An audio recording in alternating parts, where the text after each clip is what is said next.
आईसाठी खास ढोकळा तर बनवून दिला, पण तुम्हा सगळ्यांसोबत ढोकळ्याची रेसिपी शेअर करायची राहूनच गेली. आज माझ्याकडे वेळ होता, म्हणजे इनडायरेक्टली मला सुट्टी नसताना आज सुट्टी होती, कारण की अदर DCsला 20 ऑक्टोबर हा दिवाळीचा हॉलिडे होता आणि आमच्या DCला उद्याला म्हणजे 21 ऑक्टोबरला हॉलिडे असणार आहे. आज मोस्ट ऑफ द टीममेट्स हे हॉलिडेवरती असल्यामुळे माझ्यासाठी पण इनडायरेक्टली तो हॉलिडेज होता. मग म्हटलं चला वेळ आहे तर आज रेसिपी शेअर करून देऊयात. ढोकळा बनवण्यासाठी इथे मी 3 वाटी बेसन पिठाचा वापर केलेला आहे. बेसन पीठ आधी व्यवस्थित चाळून घेतलं, त्यानंतर एका पातेल्यामध्ये काढून त्यामध्ये अर्धा चम्मच हिंग, अर्धा चम्मच हळद, चवीपुरतं मीठ, लहान आकाराच्या चमच्याने 3 चमचे साखर ॲड केली, अर्धा लिंबाचा रस आणि मोठ्या आकाराचे जे चमचे असतात त्याने 3 चमचे तेल ॲड केलं आणि पाणी ॲड करून हे सगळं मिश्रण एकजीव करून घेतलं. आता इथं पाण्याचं प्रमाण जे आहे 3 वाटी बेसन पिठासाठी मी इथं 1.5 वाटी पाणी ॲड केलं आणि सगळं मिश्रण एकजीव करून घेतलं. पाणी मला थोडंसं कमी वाटलेलं, त्यानंतर मग वरून मी थोडंसंच पाणी ॲड केलं, म्हणजे अर्धी वाटीतलं पण अर्धं पाणी असं ॲड करून सगळं मिश्रण एकजीव करून घेतलं. एका टोपल्यामध्ये पाणी गरम करायला ठेवलं.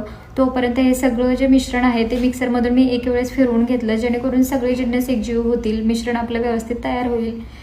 मिक्सरमधून जे बेसन पिठाचं मिश्रण फिरवून घेतलं होतं त्यामध्ये इनो ॲड केला मी. आता इनोचं प्रमाण जे आहे ते एकास एक आहे, म्हणजे 1 वाटी जर बेसन पीठ यूज केलं असेल आपण तर त्यामध्ये 1 पॅकेट इनोचं ॲड करायचं. इथे मी 3 वाटी बेसन पीठ यूज केल्यामुळे 3 पॅकेट इनोचे ॲड केले आणि सगळं मिश्रण एकजीव करून घेतलं.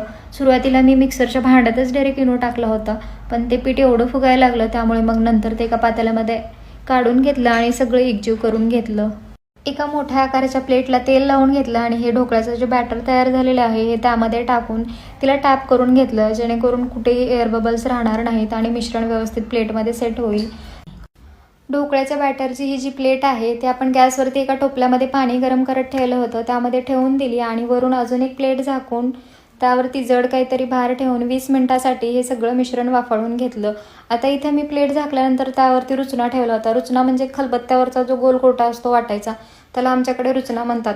सो एअरटाईट होईल, वाफ बाहेर येणार नाही, त्याच्यामुळे मग मी रुचना ठेवला होता आणि 20 मिनटं हे सगळं मिश्रण मंद आचेवरती वाफळून घेतलं. 20 मिनिटानंतर बघू शकता आपला ढोकळा एकदम भारी फुगलेला. ढोकळा बनवायला एवढी कसरत लागली नाही, पण तो ढोकळ्याची प्लेट जी आहे ते टोपल्यातून काढण्यासाठी एवढी कसरत करायला लागली. म्हणजे ते पहिल्यांदा तर ते प्लेट पालतच झालं माझ्याकडून, त्यानंतर आईनं मग कसं बसं ते टोपल्यातून बाहेर काढलं. तोपर्यंत मी तडका वगैरे करून घेतला होता. सगळा तडका जो आहे तो ढोकळ्यावरती टाकून घेतला आणि ढोकळ्याचे व्यवस्थित काप करून घेतले. बघू शकता आपला ढोकळा एकदम स्पॉन्जी झालेला आहे, म्हणजे फर्स्ट टाइम तो एवढा छान झाला होता. दिसायला जितका छान दिसत होता खायलाही तितकाच भारी होता. बहिणीची लेकरं तर म्हणत होती की मग एकदम हॉटेलमधल्यासारखा झाला आहे. So we can rate it as 10 out of 10.